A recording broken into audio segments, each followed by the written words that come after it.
Brother, sister, marriage doesn't actually change a person's underlying character in any fundamental way. It simply amplifies whatever was already genuinely there.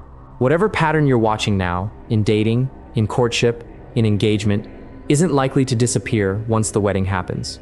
If anything, the pressures of marriage, shared finances, shared space, shared decisions, the inevitable conflict that comes with actually building a life together, tend to intensify whatever was already quietly present before the ring itself, rather than actually softening it over time. Today we're naming 7 things you should never marry someone who consistently does. Patterns genuinely worth taking seriously, long before a wedding date gets set, however far along the relationship may already feel. This isn't about demanding a perfect partner, since no such person exists anywhere. It's about recognizing the difference between normal human imperfection and patterns that tend to predict genuine, lasting harm. Stay with me. If you're currently dating or engaged, pay close attention to whether any of these describe the person you're with. If you're not currently in a relationship, this list is still worth carrying forward into future ones, because these patterns are far easier to notice clearly from the outside than they are once genuine feelings and momentum toward a wedding start clouding the picture. Love has a way of quietly explaining away exactly the things that most deserve careful attention. The first thing you should never marry is someone who shows contempt during disagreements. Mockery, eye-rolling, dismissiveness toward your feelings or perspective. Contempt is different from ordinary conflict. Two people who disagree, even heatedly, while still fundamentally respecting each other, are simply having a normal disagreement. Someone who mocks you, rolls their eyes, or dismisses your feelings as ridiculous during conflict is showing you something far more serious. A fundamental lack of respect that tends to deepen, not disappear, once the daily friction of marriage actually arrives. Consider how contempt actually functions differently from other forms of conflict. Anger, even loud anger, still treats the other person as someone worth engaging with directly. Contempt communicates something colder, a quiet conviction that you're beneath genuine consideration, that your feelings are an inconvenience rather than something to be taken seriously. That specific quality, research on healthy relationships consistently shows, predicts far more relational damage over time than almost any other single behavior. The second thing you should never marry is someone with a consistent pattern of burned bridges everywhere, with no accountability for their own role in any of it. Everyone has occasional relationship difficulty, but someone who's estranged from most of their family, cycled through friendship after friendship, and always tells the story the same way, where they're never actually at fault, where everyone else in their life eventually turns out to be the problem, is showing you a pattern worth taking seriously. If you're the only person in their life who hasn't yet become the problem, ask yourself honestly how long that's actually likely to last. This doesn't mean estrangement from a family member is automatically disqualifying. Sometimes distance from genuinely unhealthy or abusive family is actually wise and appropriate. The distinction worth watching for is the pattern of narration itself.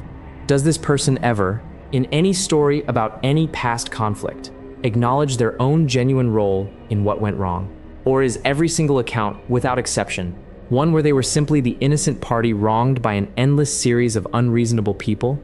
The third thing you should never marry is someone who hides or minimizes genuine financial deception. Undisclosed debt discovered only after the wedding.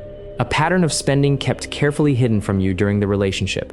Financial dishonesty isn't really about the money itself. It's about what it reveals concerning honesty in general. Someone willing to deceive you about finances before marriage, when the stakes are theoretically lower, is unlikely to suddenly become transparent once you're actually financially entangled together for life. Consider what this specific kind of dishonesty actually predicts. Financial transparency before marriage is one of the more concrete, verifiable tests of a person's general honesty available to you, precisely because it involves specific facts, numbers, accounts, obligations, that either match reality or don't. A pattern of financial concealment during dating rarely resolves itself simply because a wedding happened.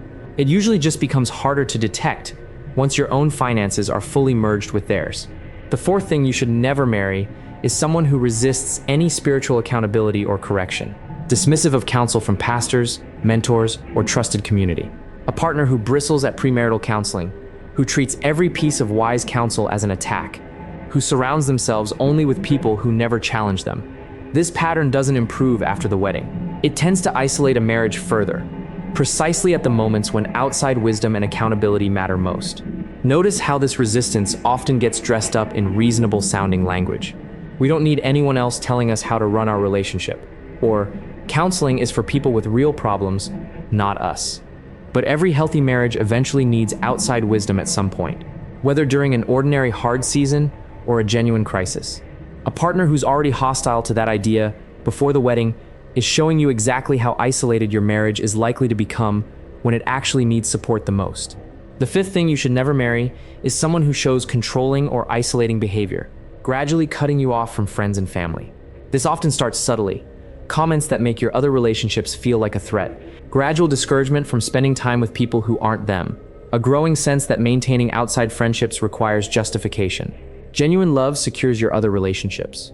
Controlling love slowly, quietly severs them, until isolation feels normal rather than alarming. This particular pattern is especially dangerous precisely because it rarely announces itself clearly. It shows up as concern rather than control at first, worry framed as care, jealousy framed as devotion, until you find yourself with a genuinely smaller circle of relationships than you had before this person entered your life.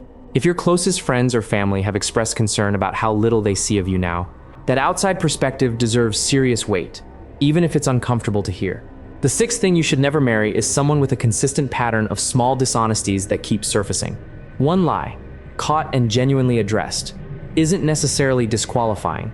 Everyone makes mistakes, but a pattern, small inconsistencies about their past, minor deceptions about where they were or what they did, explanations that don't quite add up when you look closely, reveals something more serious than an isolated mistake. It reveals a comfort with dishonesty, that marriage's deep intimacy will only make more consequential, not less.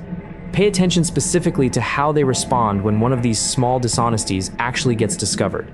Genuine remorse, a real apology, and a visible effort to be more forthcoming afterward suggest an isolated mistake genuinely being addressed. Defensiveness, minimizing, or a quick pivot to blaming you for somehow catching them suggests the deception itself is the more comfortable, practiced pattern. And the seventh, maybe the most important of all, someone who shows no genuine pattern of repentance, consistently blame-shifting rather than owning their own mistakes. Listen closely to how they talk about every past conflict, every previous relationship, every mistake. If the story is always the same, everyone else was unreasonable, everyone else overreacted, they themselves did essentially nothing wrong in any of it. That's not humility. That's an inability or unwillingness to take genuine responsibility, and marriage will hand that pattern countless fresh opportunities to reveal itself. Genuine repentance has a recognizable shape to it, specific acknowledgement of what was actually done wrong, not vague deflection, real remorse, rather than performed regret, aimed at ending the conversation quickly, and most importantly, actual behavioral change over time, not just an apology repeated in the exact same circumstances again and again. A partner incapable of this pattern before marriage won't develop it simply because a ceremony happened. Marriage will only provide more frequent, more consequential opportunities for this exact pattern to keep repeating.